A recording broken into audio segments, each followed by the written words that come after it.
Des questions sur le Pérou? La réponse du vendredi. Aujourd'hui, les conséquences d'El Niño au Pérou. Connu comme un courant marin, El Niño est en réalité un phénomène climatique qui se traduit par une augmentation anormale de la température des eaux à l'est du Pacifique, c'est-à-dire le long des côtes de l'Amérique du Sud.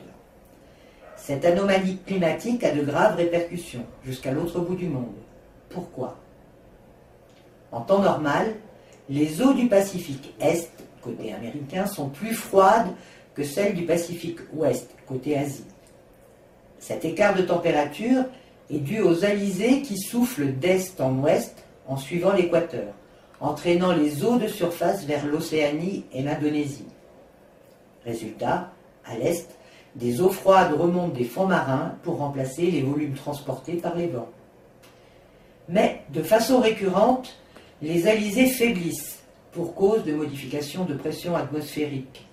En conséquence, les eaux de surface ne sont plus entraînées vers l'ouest, empêchant les courants froids de remonter des fonds marins. En parallèle, les eaux plus chaudes du Pacifique Ouest, n'étant plus bloquées par les courants froids, se déploient vers l'est, accentuant le réchauffement de cette zone de l'océan. Le phénomène inverse, que l'on pourrait dire de retour à la normale, s'appelle La Niña. Une fois amorcées, ces anomalies peuvent durer une année entière, voire davantage.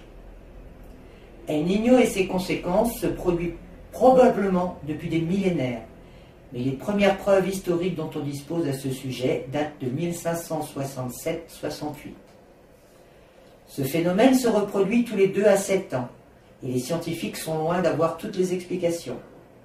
Par ailleurs, le lien entre différents effets climatiques disséminés sur le globe et El Niño est maintenant bien établi.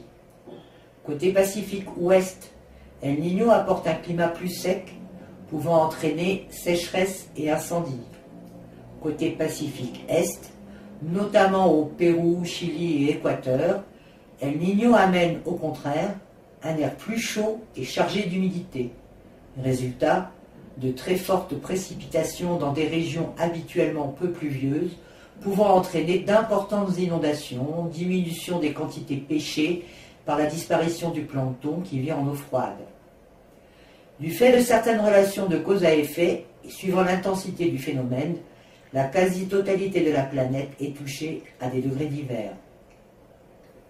Des données météorologiques et océanographiques recueillies par les systèmes d'observation nationaux et internationaux permettent de surveiller et de prévoir les épisodes El Niño et La Niña.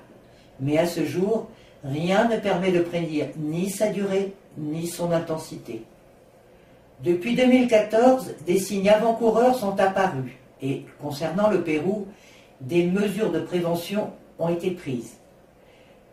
Il se peut que de fortes pluies s'abattent sur la côte, particulièrement dans le nord, pluies à l'origine de catastrophes naturelles comme des inondations et qui pourraient affecter les infrastructures routières, les canalisations d'adduction d'eau et d'assainissement, voire des problèmes d'alimentation électrique. L'augmentation de la température et de l'humidité peut entraîner une prolifération d'insectes vecteurs de certaines maladies, sans parler des conséquences en termes d'agriculture. Et maintenant, qu'en est-il pour le tourisme au Pérou? Il faut savoir que les principaux sites se trouvent dans le sud du pays, qui logiquement devraient être le moins affectés par les éventuelles perturbations climatiques, et que l'on ne peut que déconseiller des séjours dans le nord. Mais la prévision étant aussi difficile que le phénomène en lui-même, à ce jour, rien ne permet de dire si l'augmentation des perturbations constatées à ce jour va s'amplifier et si le Sud-Pérou en sera affecté ou non.